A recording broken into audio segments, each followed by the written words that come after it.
You might have seen this before. Gardeners have been passing it around for a long time. And that right there is a quote from a fella named Bill Mollison. It's good. You should read all of his quotes. You should read his books. Well, Bill Mollison, he believed that if 10% of the population, any population, started growing their own food, it would change the structure of society. And I believe he's right. In a way, I feel like Bill was doing his version of that whole, we're on a rock floating in space and we got to pay all these bills. Y'all, we're really floating in the middle of space on a fucking rock, paying all these damn bills. On a fucking rock now. The fuck? Just back when Bill was around. And I wanted to make a video in response to a farmer, and I feel like the farmer was from Missouri. I made a comment on their post and meant to go back and use their video to make this video, but they have since deleted it or blocked me. I don't really care to look into it. I'm not allowed to see this video anymore. But we do not need them at all. I'm going to take you on a little tour of our garden. I'll show you some of the things we're doing out here and some of the things that we have planned for the future, make ourselves a lot more self-sustainable and less reliant on people who live out wherever, who use platforms like this to yell at me and to yell at you and to yell at us collectively, to tell us how screwed we're going to be when they're gone. I don't want anybody to be gone. I don't want these people to lose their farms. Part of me wants to say, well, hey, you voted for it, but there's no telling if this person voted for this or not. I can't really say you voted for it, but I also am not going to have you yell at me and tell me how bad I need you in my life. That's a Google Earth shot of our house. And for scale, that's a Jeep and a Ford EcoSport parked in the driveway there. It's not a big house. It's not a big lot. It's roughly a quarter acre. Standard city lot right here in my neighborhood. Some lots might be a little bit smaller. Some might be a little bit bigger, you know. If you notice out there in the top right-hand corner, that was the start of the garden I have. Right after we moved in. I just got that going. So that's all the space we're dealing with here. Anytime I see a truck cutting down a tree in my neighborhood, I flag them down and ask them to dump the mulch in my yard after they shred the tree. Now you roll out some contractor's paper that you pick up from the depot and bury that in about 10 inches of this here mulch, and it makes a really good place for you to grow. That's a pomegranate right there. It's a Russian variety, so it'll do well in the cold here in the winter. I believe it's called a Nitsky Rani, and I haven't gotten it out of the container yet. Got it last fall, put it in the basement in that container, made it through the winter, put it outside in the spring. I just haven't dug a hole yet. That's a chicken coop that we're building. You see there, the structure. We have 6 hens coming. Those should be here in about a month. I got to get my ass in gear on the coop. And another plant in a container still. Why, that's the weed with the roots from hell.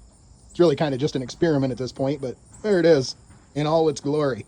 I grow hot peppers. I jacked that sound from a channel called 7 Pot Club. Those are some Mad Hatters right there. And that's some kind of Trinidad scorpion, light your ass on fire pepper right there. It's not doing that great. I maybe put them out a little too early, and also we've had a very hot summer, and it's just struggling, kind of like this habanero right here. Now these Anaheim peppers right here, they're going gangbusters. I've already pulled a bunch of peppers off of this plant, and there's a lot more to go. This habanero over here, it's doing really good. There's a bunch on there, they just haven't turned to orange yet. Still waiting for that. And some Brussels sprouts. They're delicious. Got about 12 of these plants out here. They're doing great. Look about like this. That's how they grow. Kind of cool, huh? And some asparagus. Look at that.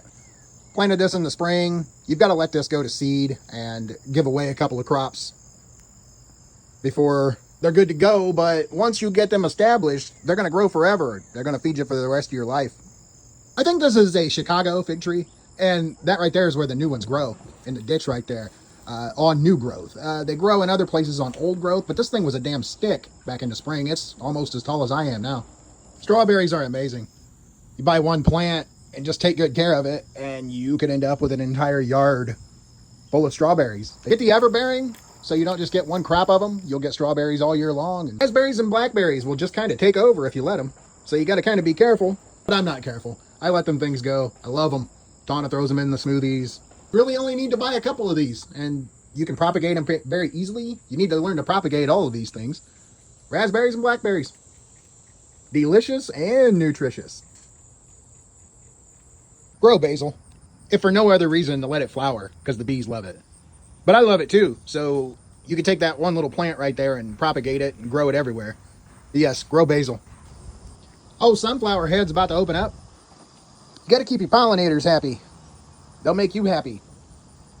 The birds love the seeds too, so win-win, right? We have 12 fruit trees in our yard.